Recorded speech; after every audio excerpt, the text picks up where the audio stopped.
नमस्कार साहेब. नमस्कार. महाराष्ट्र पोलीस न्यूजमध्ये आपलं स्वागत आहे. साहेब, आज मुखेड एस-टी जे कामगार जे बंद आहेत, काय मागण्या काय सर तुमच्या?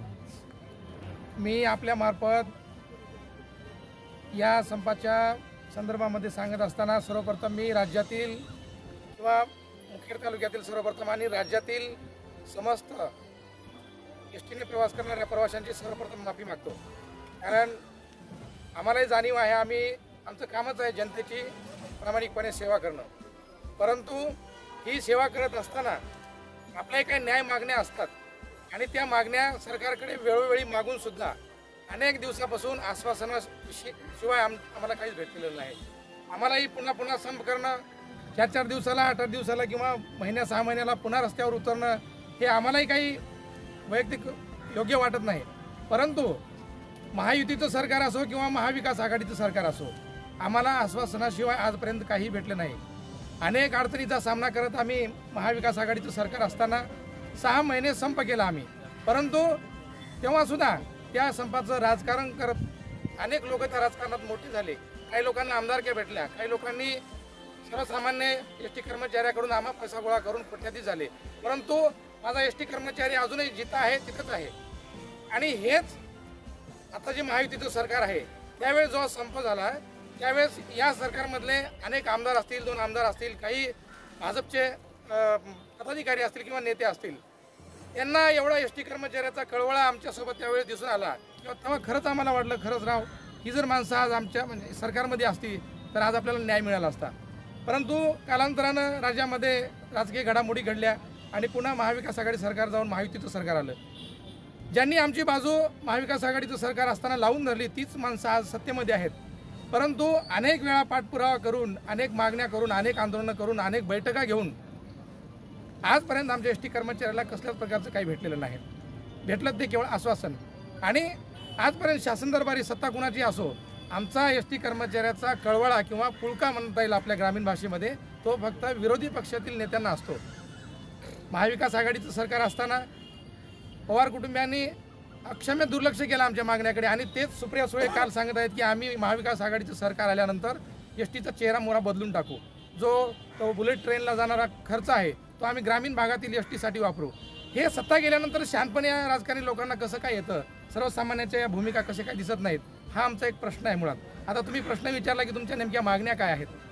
सर्वप्रथम मी आपल्या माध्यमातून अवगत करू इच्छितो की राज्य शासकीय कर्मचाऱ्याला जे काही वेतन किंवा भत्ते किंवा सवलती मिळतात, त्याच सवलती एस-टी कर्मचाऱ्याला लागू झाल्या पाहिजेत.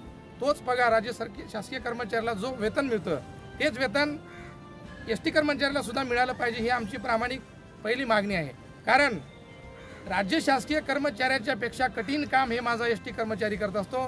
सण असो, वार असो, उन्हाळा असो, पावसाळा असो, हिवाळा असो, इतरत्र जे शासकीय कर्मचारी आहेत, दिवाळीच्या सुट्ट्या असतील, उन्हाळ्याच्या सुट्ट्या असतील, भोगत असताना माझा एस-टी कर्मचारी हा उन्हातानामध्ये ऊन, थंडी, वारा, पावसाची कसली तमानं बाळगता राज्यातील रोज जवळपास 1 कोटी कर्मचाऱ्यांसाठी अहोरात्र मेहनत घेत असतो. परंतु जेव्हा या एस-टी कर्मचाऱ्याला काही देण्याची वेळ येते तेव्हा मात्र सरकार सावत्र भावाची भूमिका किंवा सापत्नतेची वागणूक आम्हा एस-टी कर्मचाऱ्याला देते.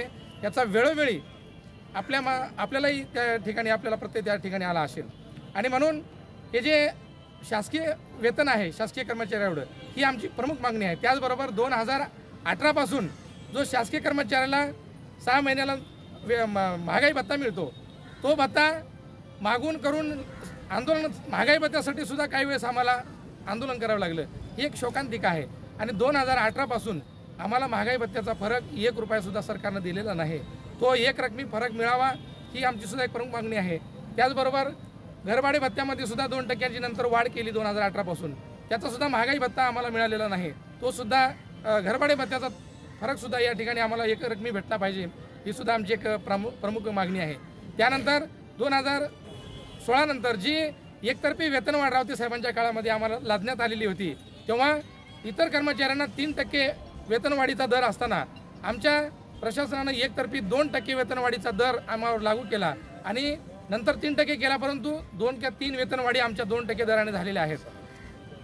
त्यामुळं ते 2% वेतनवाढीचा जो काही फरक आहे आणि 2% वेतनवाढीचा जो काही 2% जो डिफरन्स आहे, तो डिफरन्स वेतनवाढ एकत्रित आम्हाला बेसिकमध्ये मिळाला पाहिजे आणि त्या वेतनवाढीचा सुद्धा आम्हाला एक रकमी फरक मिळाला पाहिजे, अशा आमच्या प्रमुख मागण्या आहेत. त्याचबरोबर एस टी कर्मचाऱ्यांना सोयीसुविधा असतील, त्यांचं गणवेश असेल, रेस्टरूमच्या संदर्भातील काही अडीअडचणी असतील, त्यासुद्धा सरकारने तातडीनं सोडवल्या पाहिजे. त्याचबरोबर एस टी महामंडळामध्ये नवीन ज्या काही गाड्या येत आहेत त्या खाजगी मालकीच्या गाड्या येत आहेत. महामंडळ हे एक स्वायत्त महामंडळ आहे आणि प्रवाशाची सेवा करत असताना राज्यातील 1 कोटी जवळपास प्रवासी आम्ही त्यांना सेवा देतो. मग अशा परिस्थितीमध्ये स्वतःचं मालकीचं वाहन असणं हे एस टी महामंडळाच्या दृष्टिकोनातून आणि आम्हा एस टी कर्मचाऱ्यांच्या दृष्टिकोनातून अत्यंत महत्त्वाचं आहे. त्यामुळं खाजगीकरणाचा घाट घालून खाजगी गाड्या एस टी महामंडळामध्ये आणण्यापेक्षा स्वमालकीच्या गाड्या एस टी महामंडळानं खरेदी कराव्यात आणि तातडीने गाड्या, कारण राज्य सरकारने महिलांना 50% सवलत दिली. त्याचबरोबर अमृत ज्येष्ठ नागरिकांना सुद्धा मोफत प्रवास केल्यामुळे एस टीचा प्रवासी वर्ग आहे तो विक्रमी संख्येत त्याच्यामध्ये वाढ झाली आहे, परंतु गाड्यांची वाढ काही झालेली नाही. आणि जो वाहक आणि चालक, एक वाहक चालक जे काम करतो त्या तिप्पट काम त्याचं वाढलेलं आहे. एका गाडीमध्ये RTOच्या नियमाचा भंग करून 100 प्रवासी आम्हाला वाहतूक करावी लागत आहे. त्याच्यामुळं सरकारला अजून एक माझी मागणी आहे, आमच्या समस्त कर्मचाऱ्यांच्या वतीनं गाड्यांच्या संख्येमध्ये वाढ केली पाहिजे आहे. एस टी प्रशासनाला सुद्धा विनंती आहे, आपण रोज लेखाजोखा घेत असतो प्रशासन म्हणून की किती प्रवासी आपले प्रवास करतात, गाड्या आपल्याकडे उपलब्ध किती आहेत आणि प्रवासी प्रवास किती करतात, याचा ताळमेळ कुठेतरी बसला पाहिजे. प्रवासी एका गाडीमध्ये किती प्रवास करतात आणि अशाही परिस्थितीमध्ये 100 प्रवासी वाहून जरी एखादा प्रवासी विना तिकीट सापडला तरी त्याला निलंबित केलं जातं कंडक्टरला. हे एक अन्यायकारक आहे. प्रवाशांना या गोष्टी माहीत नाहीत. आमचं जे शिस्त आणि आवेदन पद्धती आहे ती एवढी जुलमी आहे. आम्ही एवढं 2-2 माणसाचं काम करून सुद्धा एखादा महाराष्ट्र पोलीस न्यूज 24 साठी महाराष्ट्र राज्य संपादक राजू रोडगे. अशाच नवीन अपडेटसाठी आता सबस्क्राईब करा महाराष्ट्र पोलीस न्यूज 24 या न्यूज चॅनलला. व्हिडिओ आवडला असेल तर लाईक, शेअर आणि कमेंट करायला विसरू नका. धन्यवाद.